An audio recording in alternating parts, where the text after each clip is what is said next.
Good morning, students. We are going to start a new chapter number 4 today, part 1. And the name of the chapter is Vallabhi विद्या स्थानम. जैसा कि नाम से ही आप लोगों को लग रहा है कि विद्या स्थानम मतलब विद्या का स्थान. कौन सा विद्या का स्थान? वल्लभी. वल्लभी नाम है. वल्लभीपुर एक है गुजरात में. आप लोगों को शायद पता हो या ना हो, तो वहाँ की जो वहाँ पे यूनिवर्सिटी है, तो पुराने ज़माने में मतलब in ancient time there was also wide spread of education, है ना. पहले भी लोग पढ़ते थे ना, दूर दूर से, मतलब गिने चुने ही थे. गिने चुने अच्छे ऐसे संस्थान थे, ऐसे इंस्टीट्यूट थे जहाँ पे लोग दूर दूर से आते थे पढ़ने. मतलब only not in our India, from our India also the people comes from foreign. दूसरी कंट्री से भी, अदर कंट्रीज से लोग आते थे पढ़ने. तो गिने चुने ही थे संस्थान, यूनिवर्सिटीज हुआ करती थी. और खासकर संस्कृत के क्षेत्र में तो आप जानते ही हो, तो पहले जो है गुजरात में ऐसे ही एक नामी ये था वल्लभी विद्या स्थानम, जो आज भी वल्लभीपुर के नाम से जाना जाता है, भावनगर के नज़दीक है. तो वहाँ पर भी बाहर से लोग आते थे, पढ़ते थे, विद्वान बन के जाया करते थे. समझ गए ना.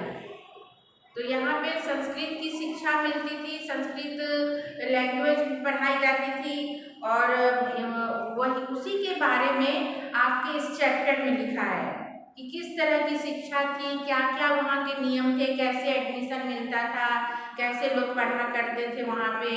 और इस चैप्टर में आप लोगों को ये पढ़ते हुए बहुत सारी विभक्ति, वर्ब और समास के बारे में भी ज्ञान हो जाएगा.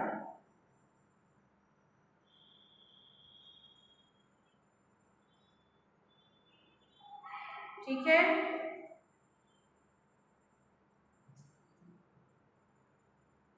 तो चलो स्टार्ट करते हैं. Before start you want to write some meaning और लेटर यू राइट.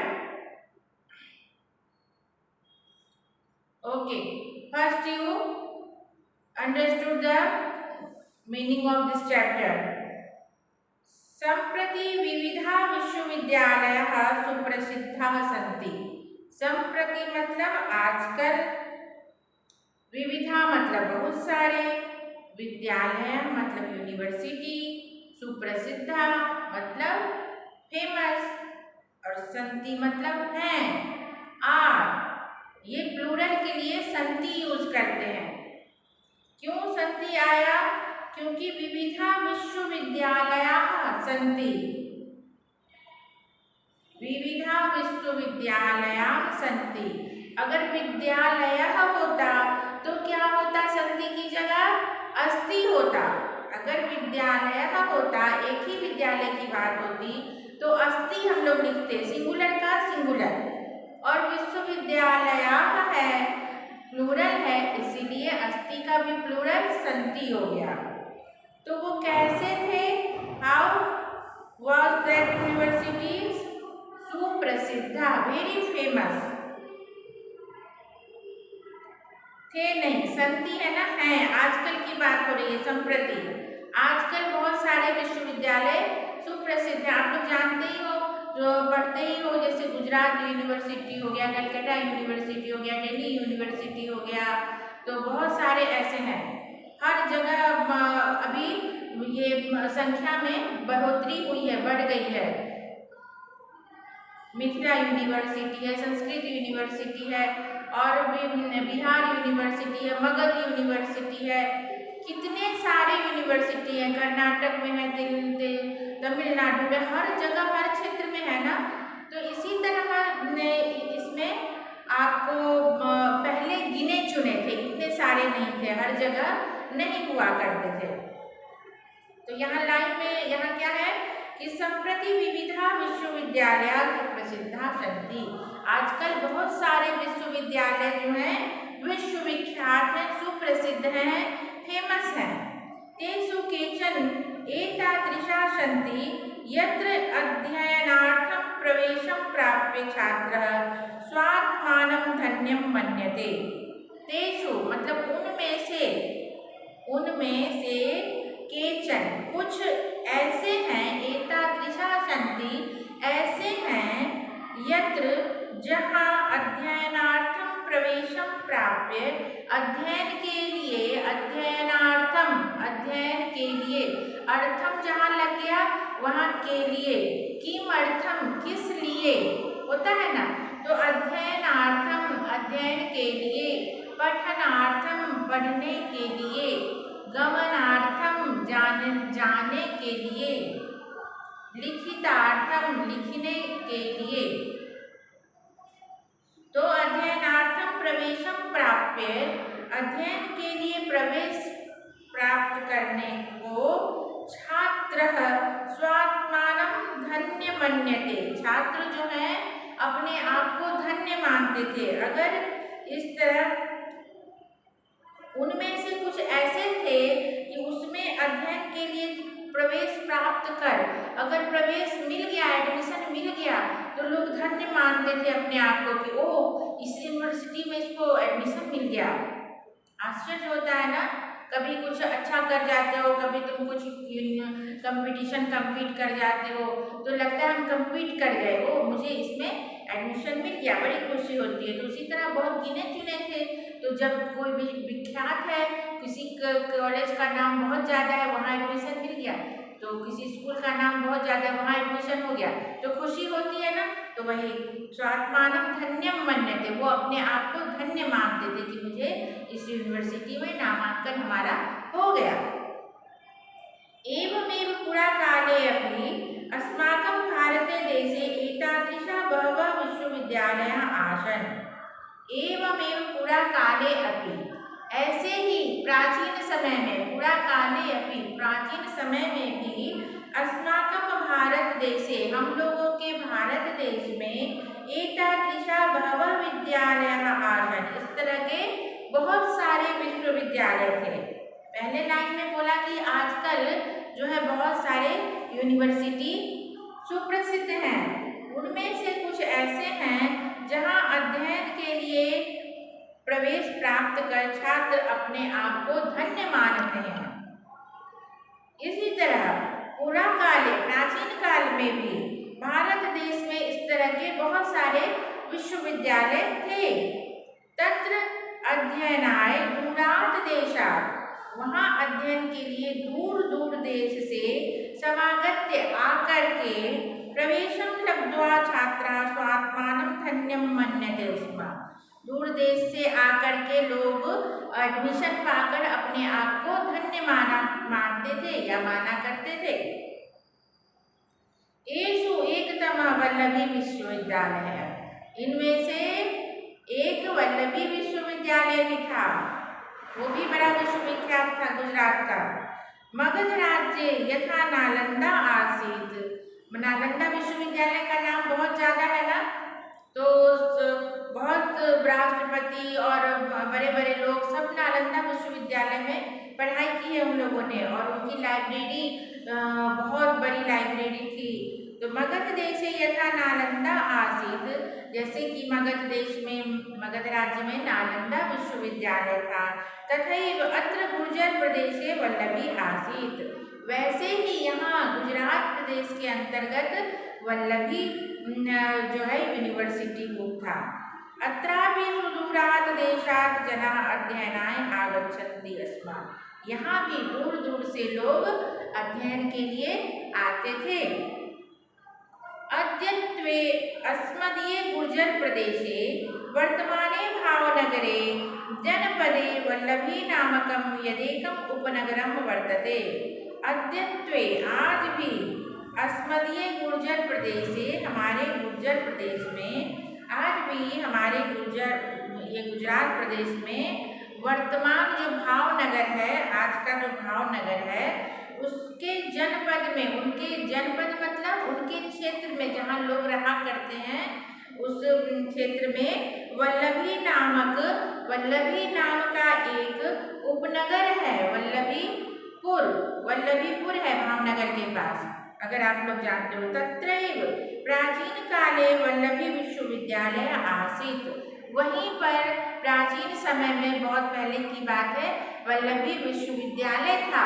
वो जगह वल्लभी विश्वविद्यालय के नाम से ही जाना जाता था, इसीलिए उस जगह का नाम वल्लभीपुर पड़ गया।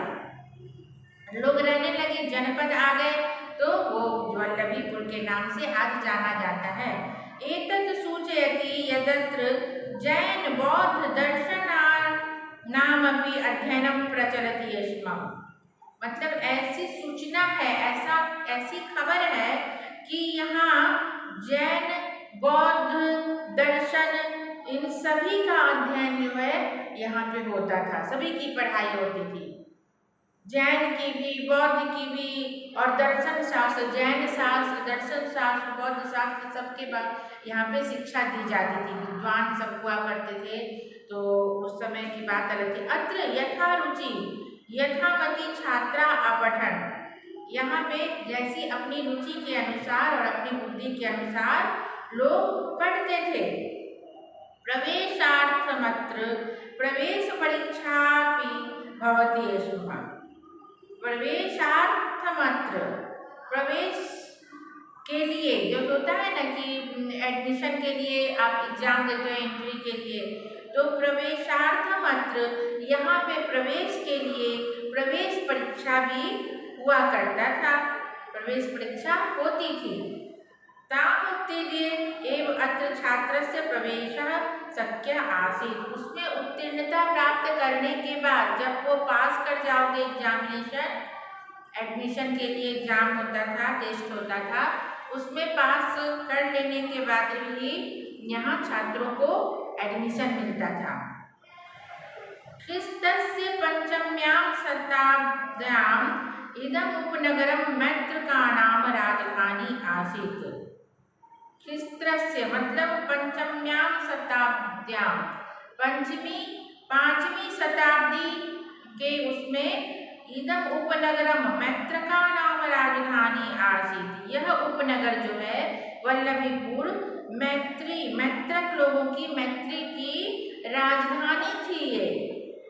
हाँ, ये उपनगर जो है पंचवी शताब्दी में, उस समय कितने पहले की बात हो गई, ये मैत्री की राजधानी थी। मैत्रका नाम व्यवस्थानुसारम अध्ययनस्य समाप्त्यनन्तरं वादसभायां शास्त्रार्थं भवति स्म।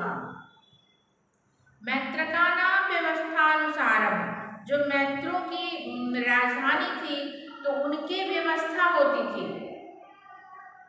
वो लोग व्यवस्था रखते थे कि जो लोग पढ़ के यहाँ से निकला इस यूनिवर्सिटी से और समाप्त करके अब जाने वाला है, पढ़ाई करनी, विद्वता हासिल करनी, तो वाद सभायां शास्त्रार्थम भवति स्म, फिर सभी को एक सभा में, वाद सभा मतलब डिबेट होता था, प्रतियोगिता, डिबेट प्रतियोगिता, जैसे कि विचार विमर्श होता है ना, पक्ष विपक्ष में बोलना, उस तरह की ये प्रतियोगिता रखी जाती थी उन लोगों के द्वारा, नगरों के लोगों के द्वारा।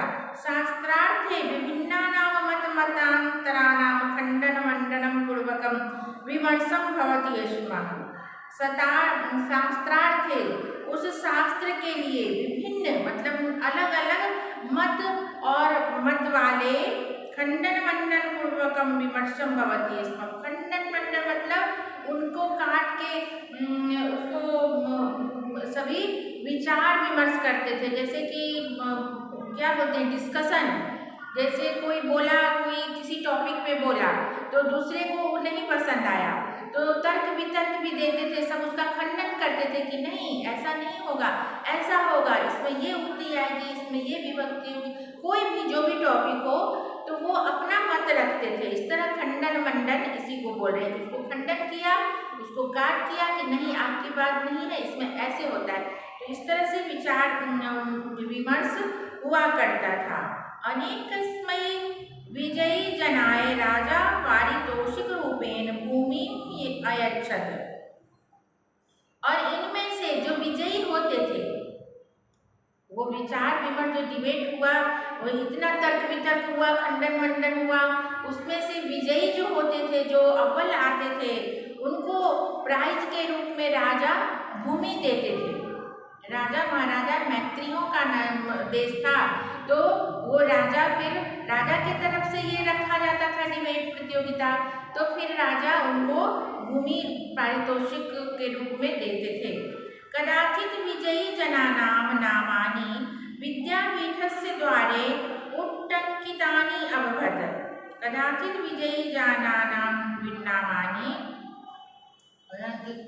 किसी विजयी जनों के, जो विजयी होते थे, उनके नाम में विद्यापीठ के द्वार में, विद्यापीठ का जो दरवाजा था वहाँ पे उनका नाम लिखा जाता था कि ये विजयी हुआ, ये यहाँ से पारंगत हुआ, अव्वल आया, ये विद्वान बन के जा रहा है। तो विद्वान और पंडित की उपाधि के साथ उसे उस द्वार में उसका नाम अंकित किया जाता था। विशाल द्वार होगा, राजा महाराजा के टाइम का था, ऐसा विश्वविद्यालय दूर दूर से लोग आते थे, परीक्षा दे करके एडमिशन पाते थे। तो जब वाद विवाद में वो अव्वल आते थे, प्रथम आते थे, सर्वोपरि आते थे, तब उनका नाम उस यूनिवर्सिटी के, उस राजा महाराजा का जो वो दरवाजा था, उसमें उनका नाम अंकित कर दिया जाता था कि यह विद्वान फलाना जो भी नाम।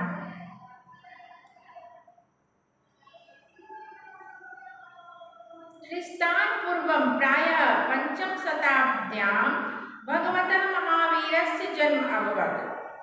अभी बोल रहे हैं कि ईसा पूर्व 5वीं शताब्दी से पूर्व भगवान महावीर का जन्म हुआ था।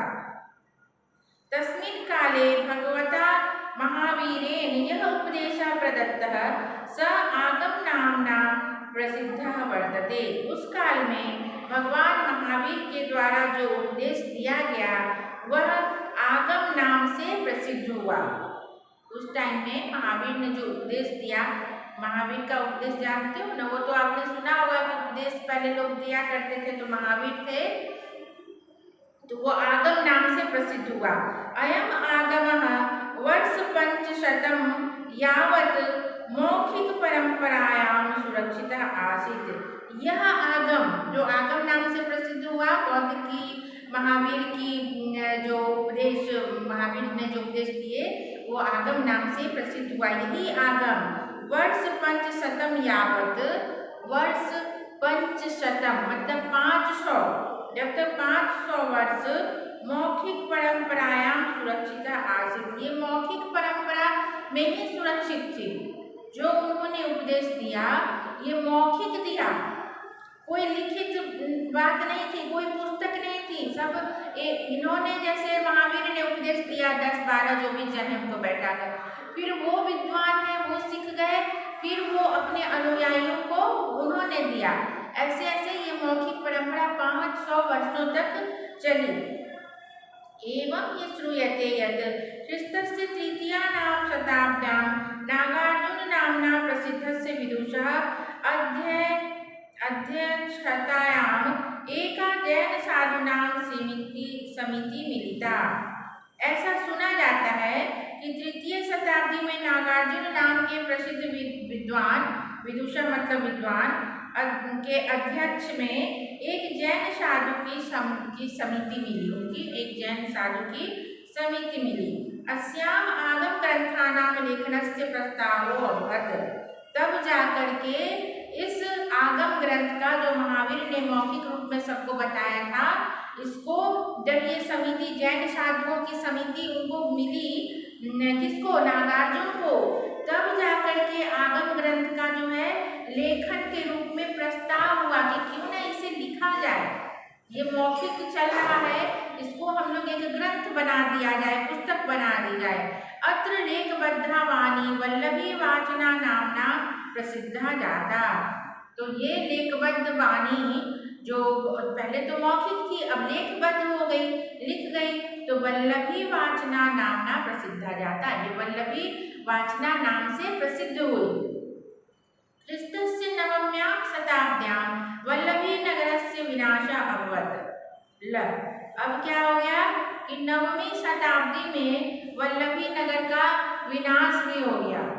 हाँ, परंतु तस्य अवशेषाः अद्यापि तस्य समृद्धिं सूचयति। 9वीं शताब्दी में वल्लभी देश का विनाश हो गया, तो लेकिन आज भी बोल रहे हैं कि उनके अवशेष और उनकी जो है आज भी है।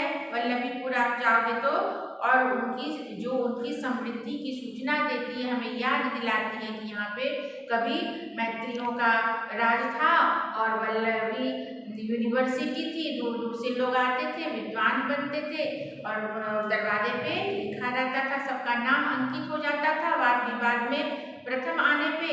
और फिर नागार्जुन ने इसे जैन साधुओं ने एक समिति दी, फिर वहाँ पे ये लिखित रूप में इसको किया गया, जो कि वल्लभी वाचना नाम से प्रसिद्ध हुई। एवं भारतस्य प्राचीनेषु विद्या केंद्रेषु वल्लभी एकतमम् आसीत्। इस तरह भारत के प्राचीन विद्या केंद्रों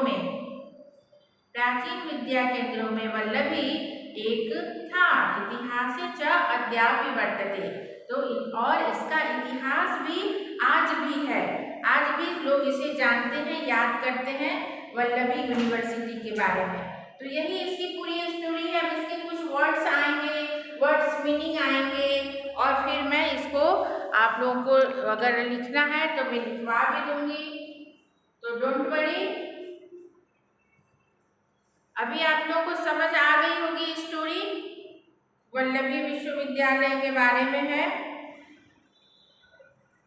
बहुत ज्यादा इसमें I don't think key word है।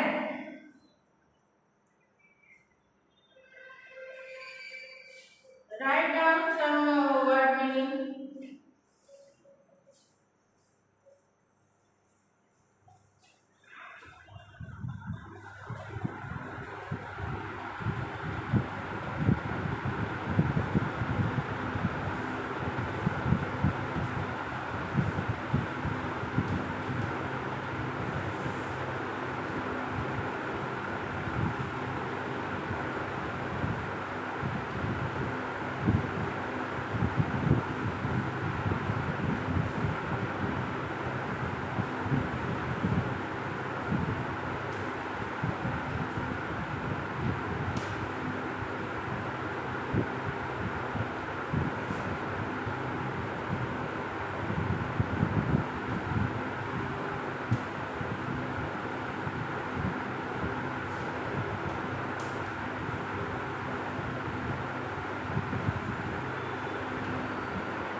है। इतने सारे वर्ड आप लोग लिख लीजिए, इस चैप्टर के हो गए। फिर मैं नेक्स्ट डे एक बार फिर से once again I repeat you this chapter. Okay, तब तक आप लोग सेफली घर पे आप लोग पढ़ाई कीजिए।